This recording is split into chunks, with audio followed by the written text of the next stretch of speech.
Bud Hopkins fue un gran pionero en la investigación de los abducidos por alienígenas. Después de la publicación de su libro Tiempo perdido del año 1981, fue mundialmente reconocido por su investigación sobre las abducciones extraterrestres en seres humanos. Hizo investigaciones junto al gran John Mack y David Jacobs. Hopkins vio que las víctimas de abducciones extraterrestres eran una parte marginada de la sociedad y junto a los investigadores antes mencionados hicieron un gran trabajo destapando la realidad alienígena en este planeta. En 1989 Hopkins creó la Fundación Intrusos en Manhattan para brindar apoyo a las víctimas de abducciones extraterrestres, realizar investigaciones y promover la conciencia pública sobre el fenómeno, pero la organización quedó inactiva después de su muerte en el año 2011. La serie del año 1992, Intrusos, de la cual ya hice un vídeo, está basada en las investigaciones de Hopkins y el psiquiatra John Mack. En 1996 se publicó el libro de Hopkins, Testigo, la verdadera historia de los secuestros alienígenas en el puente de Brooklyn. El libro retrata un caso de abducción extraterrestre real que ocurrió a finales de 1989 cerca del puente de Brooklyn, en la ciudad de Nueva York. Publicó en el año 2003 el libro Ciencia invisible a la vista, invisibilidad, ovni y seres transgénicos. El 21 de agosto de 2011,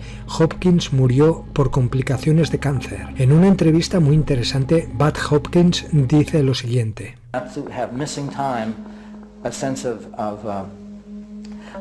Suspicions that something more had happened, even though the people didn't remember an abduction per se. And I started looking into those cases, and what I discovered right off the bat was that there were many abductions, because these are people who hadn't remembered seeing a UFO. Now mind you, in all those earlier cases, Betty Hill, Travis Walton, etc., everybody remembered seeing a UFO consciously. But I started finding cases where they didn't remember seeing a UFO. They didn't remember seeing aliens consciously. They just missed, they had missing time, etc. I said in 1981 at a conference that I believed it was highly possible that there were more abductions in the world than there had ever been UFO sightings. And that was a very radical thing to say because there had been hundreds of thousands of sightings. And I was saying that the sightings were really an aspect of abductions rather than the other way around. I also discovered the issue of screen memories and wrote about that in 1981, that a person might remember seeing several automobiles wrecked with their lights on and feel very strange about it and miss some time, and under hypnosis you found out there was no wrecked cars, that it was in fact a landed UFO, that images were being played into people's heads. I also discovered that there were scars, physical marks, which people didn't seem to know about before that. I see the UFO occupants as being, even when they're different types, say these tall insect-like creatures, the grays, figures that look more human, we have too many cases where they're all in the same ship cooperating on the same abduction procedures. And I see them here for their purposes, according to their agenda. I think they need things that we have. They need our DNA, our genetic makeup. I think they are fascinated by things that we have that they don't have. If they can take a fetus from a woman, and that fetus is, let's say, a hybrid baby, it's been produced by their cells and our cells, what's to prevent them from taking a fully human fetus from a woman? I mean, a woman who is pregnant in the normal way, and they take the fetus, and therefore that fetus is brought to term in a UFO environment and is brought up totally within their culture, whatever one wants to call it. Therefore, when a person would be taken aboard a ship, they might see some totally 100% humans who have been with the UFO occupants their entire lives. That's certainly, I think there's evidence for that. So rather than these, I mean, if they can bring up tiny hybrid babies, they can perhaps also bring up 100% human babies in their environment, and that human then would have a completely alien point of view. The issue is very complicated. Now, my feeling is that we have a number of cases. I have a number of cases now, which I call alien co-option. The aliens will simply abduct somebody or take them over and that person is acting as if he or she is an alien for the next hour or two, and then that person is put back, and the person at that point is totally like a normal human being again. I give an example. A woman I've worked with remembered being in a ship, and she's an abductee, but she was in a ship now this other time, wearing a blue uniform like the aliens were wearing. She didn't know how she got into this uniform. Didn't have buttons or zippers. And she's told that she has to go out of the ship, which is on the ground, and there's an automobile that's stopped there. And she walks over to the automobile, and there is an African-American man in the car. His car has been stopped. He's scared to death. She goes over with two aliens, little grays. She opens the door, she takes him out, she takes him by the arm, and he just walks with her. She leads him into the ship, and that's her job. It's now over. She doesn't have to do that anymore, and the next thing, she's put back. A man, one particular case, a man sees a normal human in the ship wearing an army uniform with an armband that says MP, military police. And this man had been in the army himself, and he's thinking, what is this man doing? An MP, why would they have uniforms? You know, if the government is cooperating with the aliens, why would they have them dressed up in uniforms? I mean, which is just advertising. See, we're cooperating with the aliens. It's so obvious. And he said, this isn't making sense. And at that point, the figure changes. Now he's a Nazi uniform on. Army band, Nazi thing, a Nazi hat, and so forth. And he looks, he jumps, and he thinks, you know, this is impossible too. But it's almost as if images are being put into his head. He doesn't know what exactly he's seeing there. I think that people are being co-opted. Images are being played in. People are seeing things that aren't really there. I remember, as an example, a police officer who I worked with, and I remember under hypnosis. He's on the ship, he's scared to death, he's on his back, and he's naked, and a female comes out, and she's an alien, and she mounts him. He somehow has an erection, and he's looking at her, and she's terribly ugly, and he's absolutely terrified, and she's suddenly very beautiful. Very beautiful. And then all of a sudden his wife is standing next to him saying, that's all right, I want you to make love to her. Yes, make love to her. His wife is there. He looks back, and this figure is ugly again. He's terrified. She's suddenly beautiful, and his wife is there again reassuring him. Well, if they can do all of these things, and I think they can, it gets very hard to sort this out. And I fault the governments for, especially the American government, for the cover-up, which is it's a horrible thing they're doing to human beings.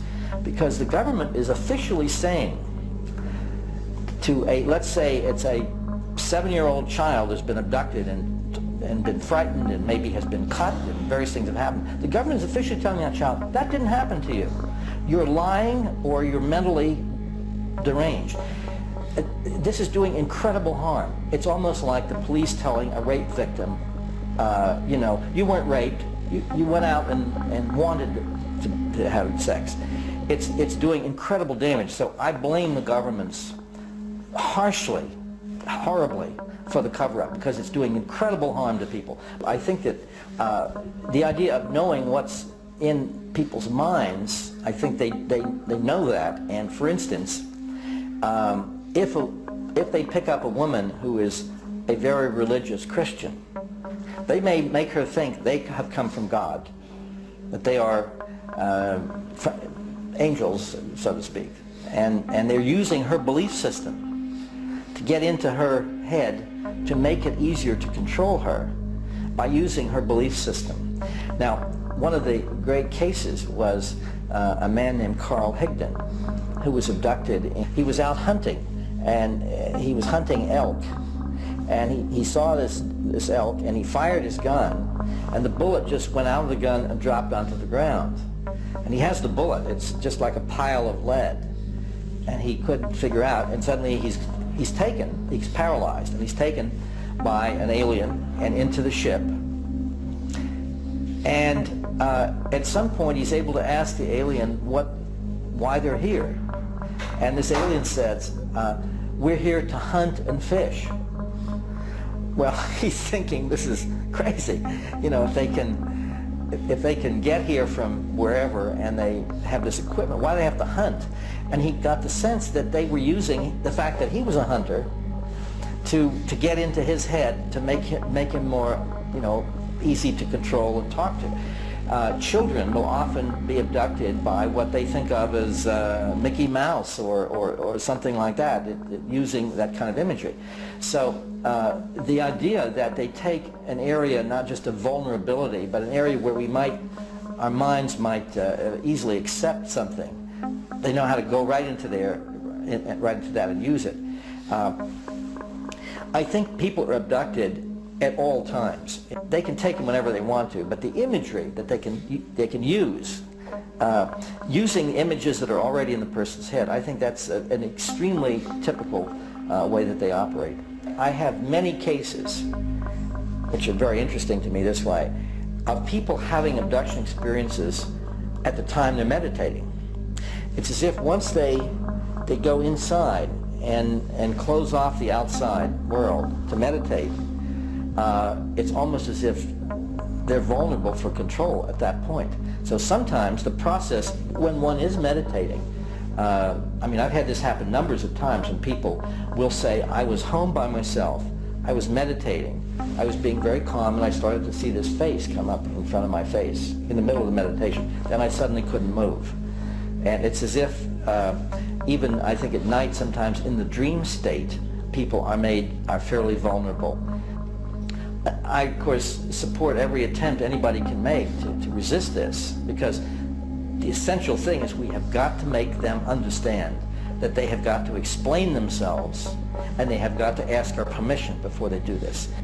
Almost every abductee I've ever worked with has said to me, if they would sit me down and say, we need this, we need that, we need ova cells or sperm cells, we're trying to do that, we have this problem. The abductees will say, well, I'd say, fine, maybe I'll help you out, sure. You know, but at least explain it and then ask my permission. And what everyone objects to, everyone really, is this idea that they do it when they want to, whatever's happening in your life. Certainly, the issue of implants is extremely important. There's no doubt about it. The problem, of course, is when you actually retrieve an object, then everything, the whole scene shifts to what properties does that object have? Is that something that could not be, you know, science would agree could not have been produced on Earth? And therefore, though I still haven't seen any analyses of objects that Dr. Lear has recovered, I haven't seen any analysis of them. Now, what I have in two cases, which I find very important, is a radiological report by the radiologist in a hospital of a metal object deep in someone's brain. And I will show x-rays during my talk, x-rays showing one of these objects in the brain of a girl, and this happened actually in Italy.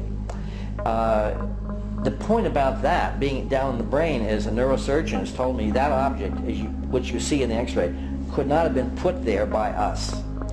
And we can't remove it either.